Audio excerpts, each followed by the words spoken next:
Hi, Dr. Dyke Drummond here from thehappymd.com, and in this short video I'm going to show you the causes of physician burnout. By causes I mean the four main areas of stress that cause the drain that leads to physician burnout in the first place. Why it's not a fair fight, and why your medical education only prepared you for one of these stress sources. Let's get to it. Burnout cause number one is that you're a doctor. And I don't mean to make light of this, but the practice of clinical medicine, dealing with sick, injured, scared patients all day long, and exercising your craft of taking a history, diagnosing, and treating, that is stressful. And that's the only stress that you are prepared to deal with, because that was the focus of your entire education in medical school and residency. So physician burnout cause number one is the actions of being a clinical practitioner of medicine, being a doctor in the first place. Burnout cause number two is all the stressful things that get piled on you because you're a doctor after you graduate from your residency program that have absolutely nothing to do with the actions of being a clinician, nothing to do with diagnosing and treating. This list is very long, but let me just get you started a little bit. How about malpractice risk? How about an electronic medical record and how to efficiently document your visits? What about billing and coding correctly?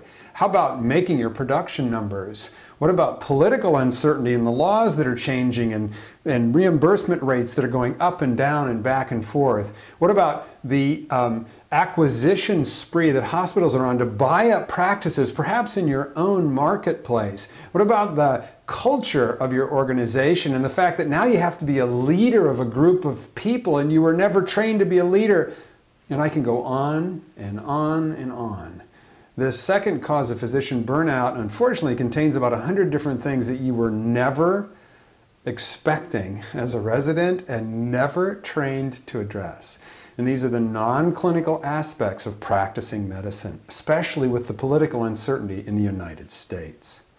What's cause number three?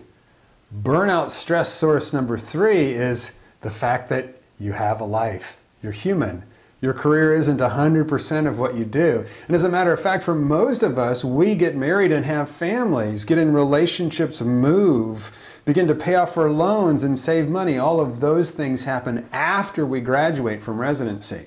It's actually fairly easy to stay 100% focused on getting that board certification. It's a lot easier than raising kids, having a significant other, having something of you left over at the end of your office day to give that person, your children, and the other activities of your life. That by itself is something we were never trained to do and is stressful when you cannot find the balance. As a matter of fact, if we don't find a way to put boundaries around our career, creating this work-life balance is actually a source of stress rather than something that allows us to recharge our energetic bank accounts. This leads us to stress source number four. This last source of burnout stress is actually a direct result of our medical education, but it's totally invisible.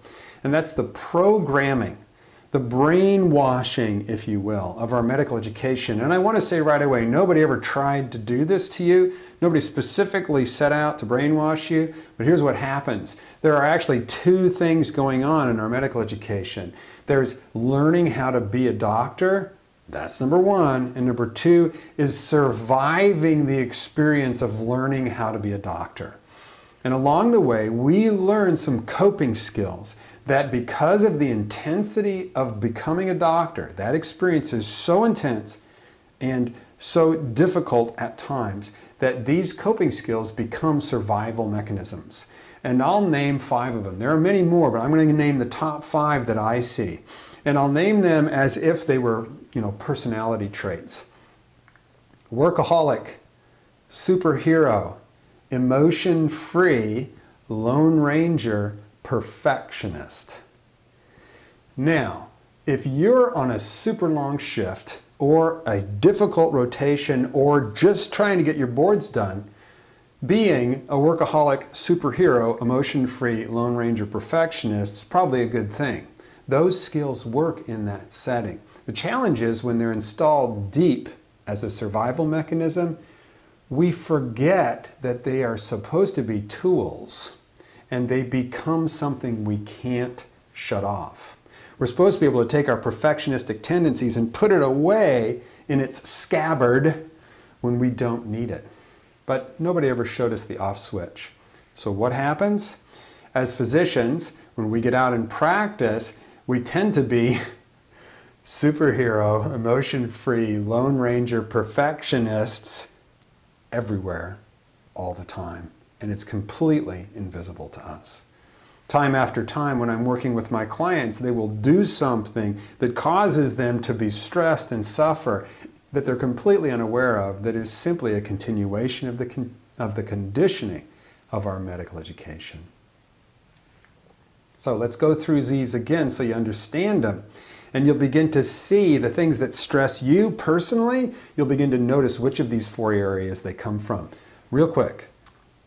Burnout cause number 1, the clinical practice of medicine and the stresses associated with that.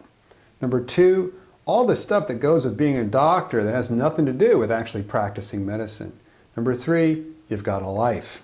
That takes energy. It takes some attention to your significant other to keep that relationship healthy. And number 4, the conditioning of our medical education that gives us survival skills and coping mechanisms that don't necessarily work all the time. The problem is we're not aware of them, and so we don't see when they're not working. So Dyke Drummond at thehappymd.com. Watch for the next in our Physician Burnout Prevention video training series. Keep breathing, and you have a great rest of your day.